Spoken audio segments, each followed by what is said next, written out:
अस्सलाम वालेकुम गाइस, क्या हाल है आपके। आई होप आप सब ठीक होंगे। और आज हम हिस्ट्री ऑफ यूएसए के अंदर जो टॉपिक डिस्कस करेंगे that topic is progressive movement.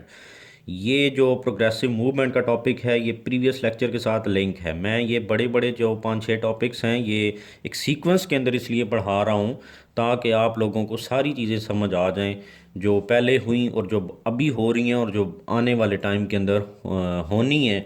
तो वो किस तरह हुई, क्यों हुई और क्या वजूहात थी उनकी। तो ये सब चीज़ें इजीली समझ आ जाएंगी इस तरह। तो प्रोग्रेसिव मूवमेंट को पढ़ने के लिए जो मैंने एक सीक्वेंस फॉलो करना है वो मैं पहले आपको बता देता हूँ। फर्स्ट ऑफ ऑल हम बैकग्राउंड डिस्कस करेंगे कि प्रोग्रेसिव मूवमेंट चलाई क्यों गई, उसकी रीजंस क्या थी, बैकग्राउंड में क्या था। Number two, reasons which appear to be the source to start the progressive movement. Progressive movement को स्टार्ट करने की वजूहात क्या थी, वो कौन सी वजूहात थी जिनकी वजह से प्रोग्रेसिव मूवमेंट बेसिकली चलाना पड़ी, ये हमने पढ़नी है। ये बड़ी इंपॉर्टेंट है। Number three, impacts of the problems. ये जो रीजंस थी, ये जो प्रॉब्लम्स थी जब ये अपीयर हुई तो इनके इम्पैक्ट क्या पड़े, किस तरीके का इन्वायरमेंट कंट्री के अंदर डेवलप हो गया जिसकी वजह से प्रोग्रेसिव मूवमेंट जो है वो स्टार्ट करना पड़ी। नंबर फोर पे हम पढ़ेंगे मक्रैकर्स मूवमेंट। मक्रैकर्स मूवमेंट भी बड़ी इंपॉर्टेंट है। जिस तरह हमने सिविल वार के अंदर एबलिशनिस्ट मूवमेंट पढ़ी थी, मैंने वहाँ पर आपको बताया था कि इसकी बहुत ज़्यादा वेटेज है। इसी तरीके से मक्रैकर्स मूवमेंट जो है ये भी बहुत ज़्यादा इंपॉर्टेंट है। 10 नंबर का सवाल ईजीली इसके ऊपर पूछा जा सकता है। हम ये भी कवर करेंगे। और अगर आपसे प्रोग्रेसिव मूवमेंट पूछ लेता है तो आप मक्रैकर्स मूवमेंट को प्रोग्रेसिव मूवमेंट के अंदर ही लिखेंगे, अलग से हेडिंग दे के। नंबर 5 पे हम पढ़ेंगे प्रोग्रेसिव मूवमेंट को फाइनली हम कवर करेंगे कि प्रोग्रेसिव मूवमेंट क्या थी। ये जो हमने पढ़ी, ये जो ऊपर है ये क्या है, बैकग्राउंड है, ये रीजंस हैं प्रोग्रेसिव मूवमेंट को स्टार्ट करने के लिए। फिर ये इन प्रॉब्लम्स, ये जो रीजंस थी इनके इम्पैक्ट्स क्या पड़े, कौन सी वजूहात थी और फिर इनके इम्पैक्ट्स क्या पड़े। और फिर इम्पैक्ट्स की वजह से जब प्रोग्रेसिव मूवमेंट स्टार्ट की गई तो वो क्या थी बेसिकली। थियोडोर रोजवेल्ट का एक प्रेसिडेंट था, उसने कुछ काम किए प्रोग्रेसिव मूवमेंट के लिए। और फिर Woodrow Wilson under progressive movement इसने कुछ एक्ट्स पास किए जिसको हम प्रोग्रेसिव मूवमेंट कहते हैं। तो ये हमारा सीक्वेंस होगा जिसको हम फॉलो करेंगे।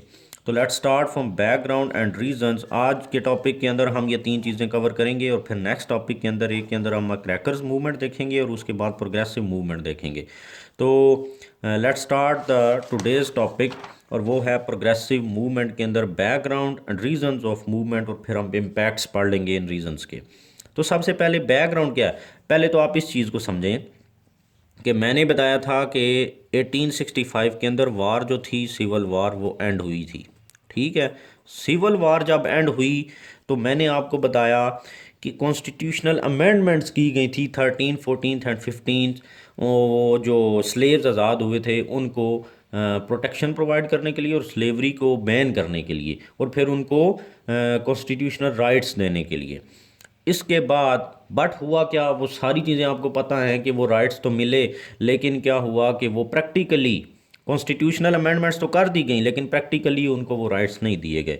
फिर सिविल राइट्स मूवमेंट स्टार्ट हो गई, अपने उन राइट्स को इन कॉन्स्टिट्यूशनल अमेंडमेंट्स करके जो इनको राइट्स दिए गए इन राइट्स को हासिल करने के लिए सिविल राइट्स मूवमेंट चली 1865 से लेकर 1965 तक वो मूवमेंट चली। और फिर लिंडन बी जॉनसन आए 1965 के अंदर, उसने सिविल राइट एक्ट पास किया और फिर इनको ब्लैक्स को जाकर उनके राइट्स मिले। बट जब सिविल राइट, अब देखें ना, सिविल राइट मूवमेंट जो है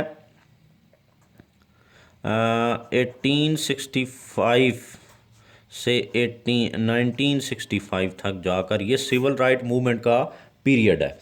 लेकिन 1865 से लेकर 1910 तक कैसा टाइम था, वो कौन सा, किस तरह का टाइम गुजरा जब स्लेवरी भी ख़त्म हो गई, ब्लैक्स आज़ाद हो गए, स्लेव्स आज़ाद हो गए।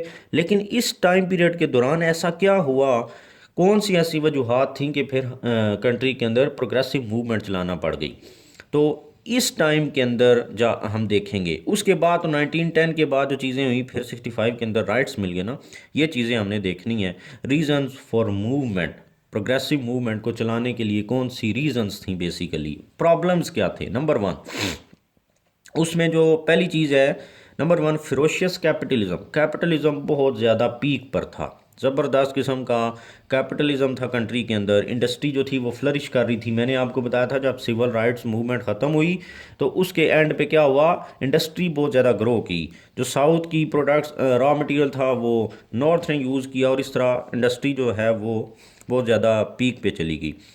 लेकिन क्या हुआ, कैपिटलिस्ट सिस्टम था वहाँ पर। जो भी आजकल दुनिया के अंदर सरमायादाराना निज़ाम, कुछ कैपिटलिस्ट थे जो पैसा लगा रहे थे और वो ही एक्यूमुलेशन वेल्थ कर रहे थे क्योंकि पैसा वही कमा रहे थे। लेकिन सबमिशन ऑफ टैक्सेस पे हम नहीं कर रहे थे, सिस्टम इतना अच्छा नहीं था और ये सारी प्रॉब्लम्स थी जिसकी वजह से गवर्नमेंट जो थी वो टैक्स कलेक्ट करने में नाकाम थी और वो ब्लैक्स और वो पुअर जो पब्लिक थी उसको ऊपर पैसा लगाने के लिए गवर्नमेंट के पास पैसा नहीं था। Number 2, bad business practices. अब बैड बिजनेस प्रैक्टिसेस कैसे कर ली, जब फिरोशियस कैपिटलिज्म था तो वहाँ पर क्या हुआ कि ट्रस्ट मेकिंग, जैसे पाकिस्तान में क्या है, चीनी माफिया है, कार्टल्स हैं। तो अब क्या होता है कि कुछ कैपिटलिस्ट हैं जिनकी चीनी की फैक्ट्रियां हैं, वो क्या कर लेते हैं, ट्रस्ट मेकिंग कर लेते हैं कि हम एक दूसरे के साथ मिली भगत कर ली सारी इंडस्ट्री वालों ने। उन्होंने कहा कि चीनी 150 रुपये किलो तक लेकर जानी है, उससे नीचे नहीं छोड़नी, इससे नीचे बेचनी ही नहीं है। जब वो सारे मिल गए जो बेचने वाले हैं, जो चीनी एक्चुअली बनाते हैं, तो फिर तो क्या होगा, महंगाई होगी। तो इस तरीके के काम करके price fixing, trust making, monopoly उन्होंने अपनी बना ली और मुल्क के अंदर जो छोटे बिजनेसेस थे उनको उन्होंने सेट होने ही नहीं दिया और मुल्क के अंदर बैड बिजनेस प्रैक्टिसेस का इन्वायरमेंट डेवलप कर लिया, जिसकी वजह से आम आदमी के लिए बहुत ज़्यादा मुश्किलात पैदा हो गई। नंबर 3, करप्ट प्रेसिडेंसीज जो थी वो करप्शन में इन्वॉल्व हो गई। अब देखें ना, ये सारी चीज़ें, ये कंट्रोल करना किसका काम था, एग्जेक्टिव का, एडमिनिस्ट्रेशन का काम था। लेकिन कोई एक्शन नहीं लिया गया एग्जेक्टिव साइड से क्योंकि प्रेसिडेंसीज जो थी वो करप्ट थी, वो इन्वॉल्व हो गई इन सारी चीज़ों के अंदर और करप्शन जो थी वो अपनी पीक पॉइंट पे चली गई, एपेक्स पॉइंट पे पहुंच गई। Number 4, municipal governments. अब म्यूनिसिपल गवर्नमेंट्स को किस लिए बनाया गया था कि जो उनके काम है, जिस तरह के 40 लाख स्लेव जब आज़ाद हुए तो उनको स्लम्स बनाकर, स्लम्स में नहीं रखना बल्कि उनको प्रोटेक्शन हाउसेस देना किसका काम था, गवर्नमेंट का। तो म्यूनिसिपल गवर्नमेंट की ये जिम्मेदारी थी कि उनको इंफ्रास्ट्रक्चर बना कर दे, लेकिन उन्होंने उनको स्लम्स के अंदर छोड़ दिया। स्लम्स, कच्ची आबादियों के अंदर वो ब्लैक्स को छोड़ा, स्लेव्स को जो आज़ाद हो चुके थे, स्लेव्स से ब्लैक बन चुके थे। तो करप्शन की नज़र हो गया वो सारा पैसा, कोई इंफ्रास्ट्रक्चर नहीं बना, कोई कुछ नहीं बना, बल्कि पूरा का पूरा स्ट्रक्चर ऊपर से नीचे तक, जो बड़ी प्रेसिडेंशियल गवर्नमेंट से लेकर नीचे जो म्यूनिसिपल गवर्नमेंट थी वहाँ तक सारा का सारा स्ट्रक्चर ही करप्ट हो गया और म्यूनिसिपल गवर्नमेंट भी उसमें इक्वली उनका शेयर था। फिर नंबर 5 पे क्या है, 4 मिलियन स्लेव्स जो आज़ाद हुए, वो क्या था, वो बड़ी मुश्किल फेस कर रहे थे। 14th अमेंडमेंट के तहत क्या किया गया था कि एक्स स्लेव जो है उनको प्रोटेक्शन सेंटर दिए जाएंगे, कोई प्रोटेक्शन सेंटर नहीं बनाए गए। क्या हुआ, सारी करप्शन हो गई, चीप लेबर के तौर पर नॉर्थ में। अब उससे पहले क्या था, वो साउथ में स्लेव्स के तौर पर काम कर रहे थे, लेकिन कुछ ना कुछ तो उनको फैसिलिटीज़ थी, कम से कम सिक्योरिटी थी, फूड की, वहाँ पर रहने का था कुछ ना कुछ। आल दो के वहाँ पर प्रोसिक्यूट भी किया जाता, अब्यूज़ भी किया जाता, लेकिन कुछ ना कुछ था।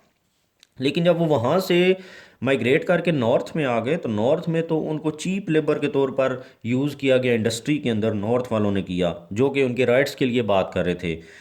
और फिर क्या हुआ, उनको वर्किंग कंडीशंस बहुत बुरी प्रोवाइड की गई, जो कि किसी इंडस्ट्री के अंदर नहीं बल्कि मतलब वो मरने वाली सिचुएशन हो गई उनकी, और वो स्लम्स के अंदर रहने पर मजबूर किया गया उनको और उन्होंने शदीद किस्म की एक्सट्रीम पावर्टी फेस की।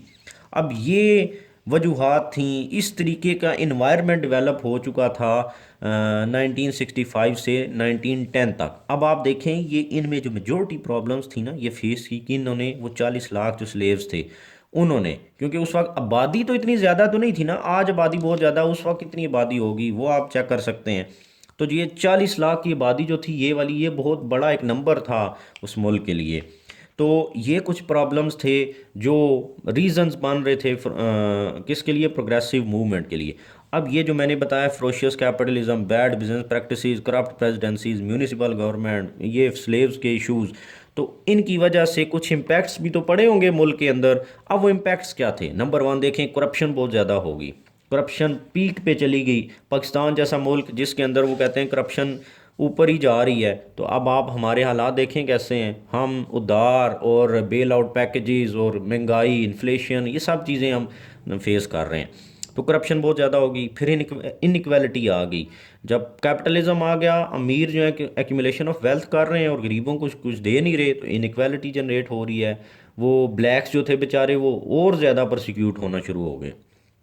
Number 3, slums for blacks. Blacks को इंफ्रास्ट्रक्चर बनाकर देने की बजाय उनको स्लम्स बनाकर दे दिए और वो वहाँ पर बहुत बुरी सिचुएशन के अंदर रहना उनके लिए मजबूरी बन गई। अनहाइजीनिक कंडीशंस, फूड कंडीशंस क्या थी, अनहाइजीन, स्टेल फूड, बिल्कुल पुराना गोश्त और इस तरीके की चीज़ें। मैं आगे आपको मक्रैकर्स मूवमेंट के अंदर जाकर एक चीज़ बताऊंगा।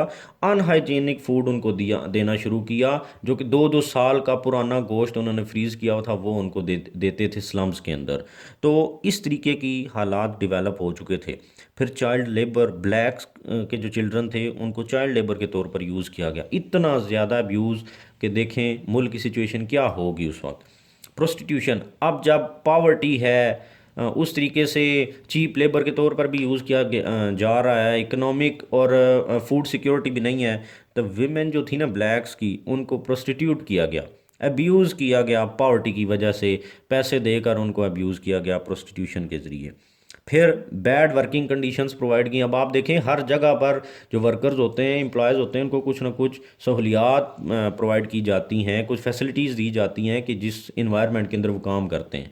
लेकिन क्योंकि वो चीप लेबर के तौर पर यूज़ किए जा रहे थे, उनको इंसान ही नहीं कंसिडर किया जा रहा था, तो इस वजह से जो वर्किंग कंडीशन थी वहाँ पर वो बहुत ज़्यादा बुरी थी, जो उन्होंने जिनके अंदर रह कर उन्होंने काम किया। अब ये चीज़ें हमने पढ़ ली, ये बैकग्राउंड भी देखा, रीजंस देखी और इम्पैक्ट्स भी देख लिए।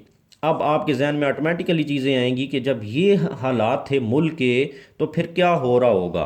तो अब फिर मक्रैकर्स थे, मक्रैकर्स कुछ सहाफ़ी आप कह लें या जर्नलिस्ट थे जिन्होंने इनके ख़िलाफ़ काम किया, और फिर प्रोग्रेसिव मूवमेंट हम ये देखेंगे नेक्स्ट लेक्चर्स के अंदर। आई होप आपको आपका लेक्चर, आज का लेक्चर समझ आया होगा। और अगर आपको मेरे लेक्चर समझ आ रहे हैं तो मेरे चैनल को सब्सक्राइब भी करें, शेयर भी करें, और ताकि मैं आपके लिए मज़ीद इस तरह की वीडियोज़, इंफॉर्मेटिव वीडियोज़ बनाता रहूँ। थैंक यू वेरी मच, और अपना फ़ीडबैक भी ज़रूर दें।